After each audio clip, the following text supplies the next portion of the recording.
Here's the payoff pitch, the 3-2 pitch. The caddy hit hard and well in left field. Back goes Hatcher. He's at the wall. He jumps and it's gone. We're tied.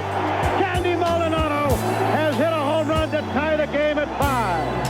What's going on, everyone? Welcome back to the Hum Baby Baseball channel. We're talking San Francisco Giants managerial candidates. Reports say it's down to 3. They have narrowed it down to 3 candidates that we're going to talk about. Now, that doesn't mean they might not hire somebody else. Maybe they will hire somebody else who's not one of these 3, but they're telling us it's down to 3. So let's discuss these 3. Who are they? We got from the Philadelphia Phillies, recently fired Gabe Kapler. He's been a name we've been talking about forever. I got a whole video about Gabe Kapler. Every time I talk about managerial candidates, it keeps going back to Gabe Kapler. So that's a big possibility. Next, from the Houston Astros bench coach, Joe Espada. And finally, from the Kansas City Royals, Pedro Grifol. So he is a quality control coach and the catching coach for the Royals. So those are our candidates. Who is it going to be? I don't know. If I had to guess right now, I'm going to go with Espada. But that is my guess on who they're going to hire. Who do I want them to hire? I want him to make the best decision. The only one that I'm really hesitant about, and I have been since day one, is Gabe Kapler. The Phillies fans and Phillies didn't seem to like him. He didn't seem to do great over there with a lot of talent. So I don't know why you would just instantly hire him after a couple of years. But hey, you know, Farhan likes him. I really believe Farhan Zaidi really likes him. He worked with him with the Dodgers. I think he really wants to hire him, but he has to consider, you know, it's not like you're just hiring somebody to, you know, cook hamburgers or something and no one else cares. This is a huge decision. You don't just hire your buddy just because, hey, I'll hook you up with a job. No. This is a huge decision. The Giants have millions and millions of fans. They're one of the big name teams in baseball. I'm not saying win-loss wise recently, don't get me wrong, but I'm just saying historically, this is the Giants. You don't just hire anybody. And even if it was some team that's not as historically significant as the Giants, you don't want to just hire anybody. This is major league. This is the top of the top, best of the best. You got to look for somebody who's going to do a good job. So they got to be very careful. And Farhan Zaidi knows this, and that's why he hadn't pulled the trigger yet, I think, on Gabe Kapler. I think if it was just up to him and there was no consequences, he would hire Gabe Kapler. But let's just do a quick resume on Gabe Kapler. We've talked about him before, but since he's still a candidate, we can talk about him again. Now, he had some struggles early on in his managerial career. There were some problems like in April, like early, I believe March or April, really early in the 2018 season. He had mismanaged the bullpen a little bit. He went to go replace the pitcher, and the guy was just started warming up. He wasn't even ready to come into the game, but he had to bring him in the game anyway, so he didn't have enough warm-up pitches. There was some big issue like that, and people were making a big deal. It was like his first day on the job. Give a dude a chance, you know. I mean, he's going to make some mistakes early on. That didn't keep happening. He figured out what he was doing, and then he was fine, you know. So he managed for a couple years. He has the experience. I'm not saying this is the guy. I'm just saying he has experience. He's done it for a couple years, and maybe he's ready to take it to another level. You know, these managers get fired just because they don't perform quickly, and 2 years is not that long of a time, even if you have some talent. The Phillies were talented, but they weren't like some juggernaut team with an unbelievable roster like the Astros or something. You know, they had some problems with the pitching staff. They're good. They probably should have done better, but hey, this is an option, and Farhan Zaidi, I believe, wants to hire this guy. All that said, I don't think there's too much more to say about Gabe Kapler, so let's just take a look at a little clip. I'm going to try to show some interviews just so we can see these guys talk and see if we can get a little bit of a feel on how we feel about them. So let's look at Gabe Kapler for a couple seconds here. The most likely way we get better is through our players developing.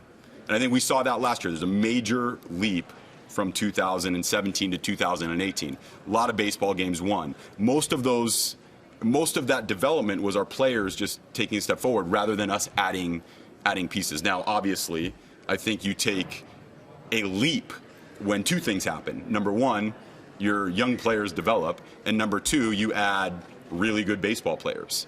So, look, if our rotation, our young starters, Nick Pivetta, Vince Velasquez, Jared Eichhoff, Zach Eflin, if these guys get a little bit better, they were already really good. Our rotation looks incredibly strong. I mean, leaving aside Aaron Nola and Jake Arrieta. And there's a lot of young players across the diamond who, if they get a little bit better, we win more baseball games. And instead of an 80-win team, we're looking at something north of that. And that's independent of any acquisitions that we make. Okay, so that's Gabe Kapler. So Joe Espada comes next. He is currently the bench coach for the Houston Astros, obviously a successful team, so he's part of a winning organization. Although they didn't win the World Series, we still know that this is a really good winning ball club. He also was the third base coach for the New York Yankees, and I consider them a winning ball club as well, even though they haven't won a World Series for a few years. They are still the New York freaking Yankees. So he has been there. He went through the minor leagues. He has coached in all types of levels. He's been a third base coach. He's coached in the Puerto Rican Winter League, so he's been around. He's got experience. He knows what's going on, and this guy seems like a pretty bright guy, pretty smart guy in interviews as well.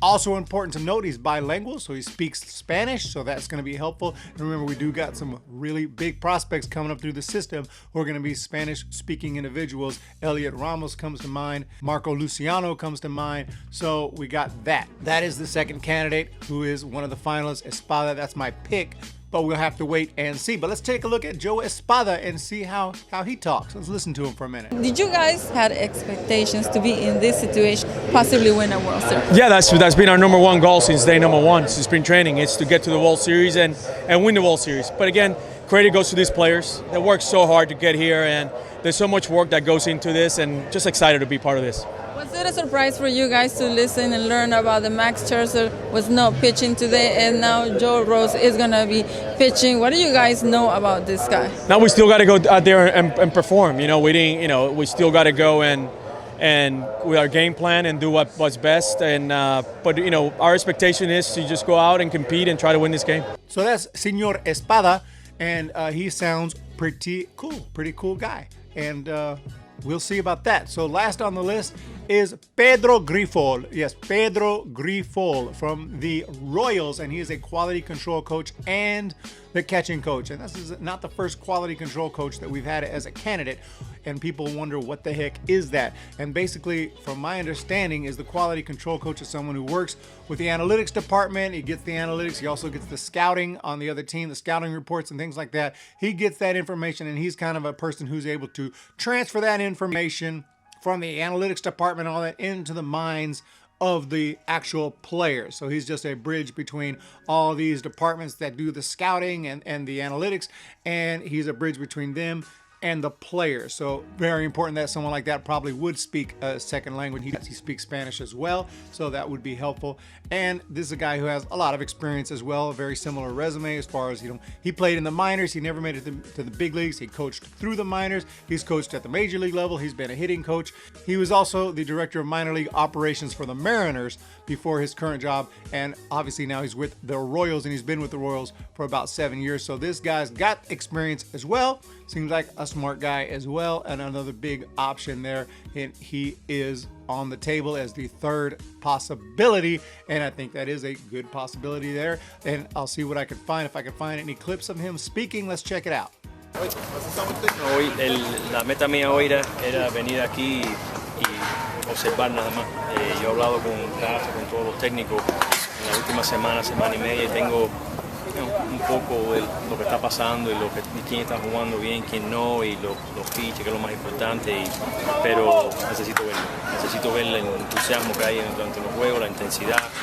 So there we have it. Those are our three candidates. Gabe Kapler, who is the only one with managerial experience, and it wasn't the greatest of experiences with his couple years in Philadelphia, but it wasn't horrible either. And I love the guy's passion. I love it that he really goes out there and he will get angry. And I'm not saying I want someone who just flies off the handle all the time, but it's someone who really cares and really is passionate and will defend his players. So he has proven that as manager. As far as his ability to manage games and get wins, he hasn't proven that yet, but maybe he'll get the chance to do so with the Giants. We'll have to wait and see. And we got other couple options that I think look fantastic. So far, if this is our final three, I think it looks okay. We'll find out who is the final choice. Can't wait to find out who Zaidi prefers and who he picks. I think I know who he prefers, but let's find out who he picks. So thank you so much for joining me.